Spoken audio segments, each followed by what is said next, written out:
Okay, they're having me do an impromptu reading called Messages to Self. And this is Spirit's message to me.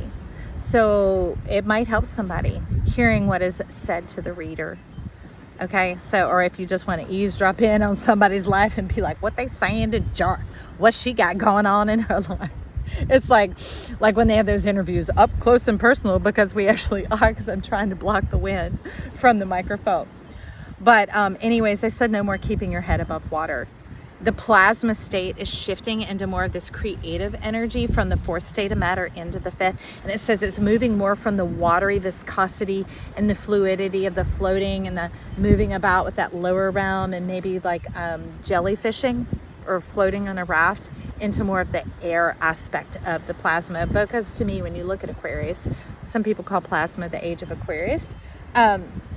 To give it a name, I'm just giving it a scientific name, all right? The plasma, the energy there. But it's, to me, it's air and water.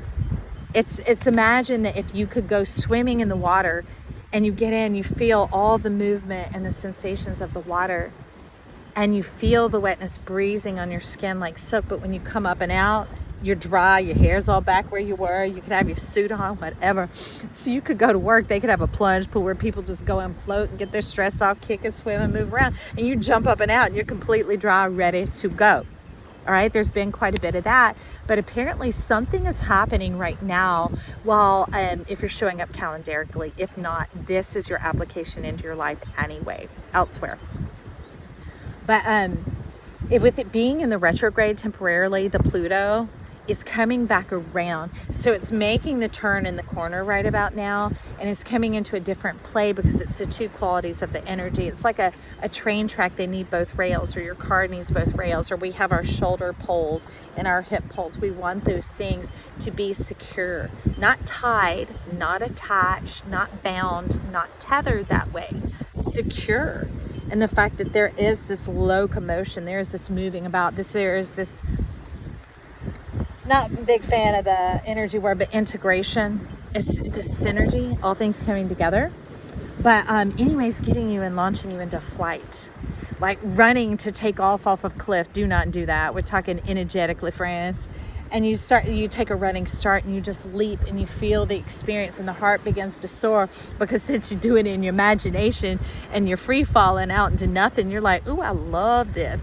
Imagine those people who practice skydiving before they go, and they go in those fan rooms where they have kind of like the flying squirrel wingsuits on, and you can just move and do these energy dynamics of flipping and turning around, but you're doing it in the air.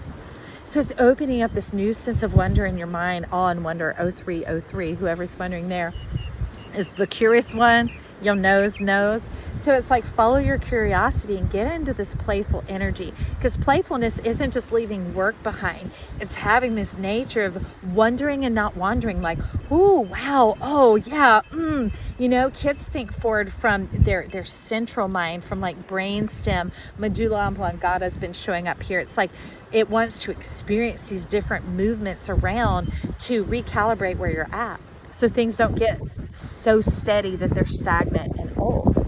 We're talking about that stability of like keeping a fine-tuned instrument honed, like keeping a chef's knife sharp, keeping a guitarist's strings tuned. It's kind of like that energy going on in. So anyways, start swimming through the air of sorts, but flying through the air, swimming through the air, moving through the air with the greatest of ease. And they're talking about graceful ease. Grace was showing up this morning as this giant heron, as it does. And it was talking about being plenty, having plenty, not having more coming your way, because that sounds like a lump or a wad or something that has to be taken in before it spoils. This plenty is like a storehouse, like a warehouse, a wealth house is actually what they're saying. So some of you might want to check out the House of Wealth. I don't remember which one that is. I know Taurus' second house has some of it, but they're also talking a lot about the part of fortune. And it's that thing that just makes you shiny, that you just like maybe take for granted about yourself, but other people might look on with envy, or they might look on in to squeeze in close to you, 444, whoever's wondering, to have that experience rather than grow it in themselves. And after a while, they can kind of suck or attach onto your energy. Something that started out as a good, clean and freeing experience and rejoicing experience can become like obligatory. It can become like a Jolly Rancher stuck to your teeth, and you're like, ow, I don't know if I want to pop it loose and lose something, because teeth are Capricorn. And if you're talking about molars, you're talking about savings accounts. You're talking about big purchases like houses and cars and land. And we're talking about more than friendships. We're talking about establishing families, like whether you want to have children or who you're going to marry if you choose to marry. Those type of commitments. They're big deals. They're big picture items, right? And you want to kind of have a sense of what the overview is of that long haul. And look, this is what they're saying. We got victory. We got people cheering you on, encouraging you, because I love it. These lemurs are showing up. This Six of Wands, this victory, their tails are like rattles, but it ain't no snake. All right, they're putting out this vibration like bees, but here are all these stripes, and it's shaking up the logic. It's shaking up that old mindset, the earthways, and it's bringing it into this new pattern and this new rhythm and this thing that hasn't existed before. Like when they invented a Z-donk and people brought zebras and donkeys together. Why? Because zebras used to not exist where donkeys are, but we're in a whole new world, right? When you can swim in the air, when you can get in the ocean and come out dry, right? It's all these combinations of element, and that's coming forth in that fifth element, creation, spirit. What's your spirit say? Pardon me if you hear my tummy growling. I didn't eat yesterday afternoon. I was disturbed and all forlorn and distraught. It was shaking up the old death that was sitting on my gold mine, sitting on my Joy Knox, Fort Knox, sitting where I mine the gold, I make the gold or whatever. But it doesn't need to keep being put into bars and being stored. Right? It's ready to be liberated, to come forth. They want you to spend some of your glory on yourself. Go out and have a good time, because as you are, it causes that vibration, that radiance to come up, and it charges the atmosphere with possibility. And it's in a reality, in a tactile, tangible form, that it no longer seems that you're talking nonsense, or like people always said to me, oh, you're something. It's spirit. It's these energies coming forward, and it begins to stir up the energy around you, and people get excited about it and show appreciation, show love, show some financial support, show some investment, show some creative brainstorming, like collaboration. Yes, that's the energy that I'm talking about. You were almost wanting to bypass this.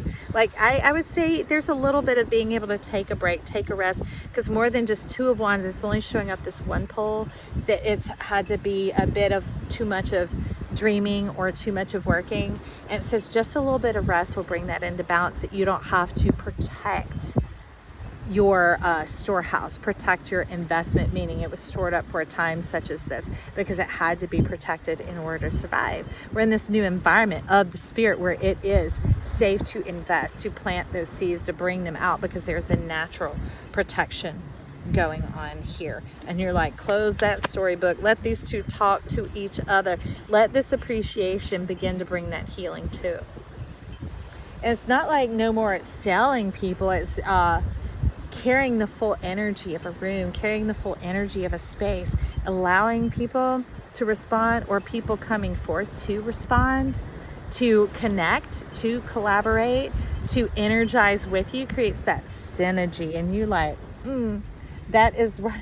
It's like a bologna and cheese sandwich, or it's like lasagna or pizza or Kool-Aid or whatever all your stuff is. I don't know. I don't even know what all that is, but you get what you're saying. All right. So if I am sharing with the world, congratulations to you, because that showing up lets me know this isn't just me. And I'm like, okay. I'm having a little bit of soul nakedness, some spiritual nakedness with you guys as I'm sitting in front of the mirror, which isn't a problem ever. But when the 911, whoever is up, it's like your call for help has been answered.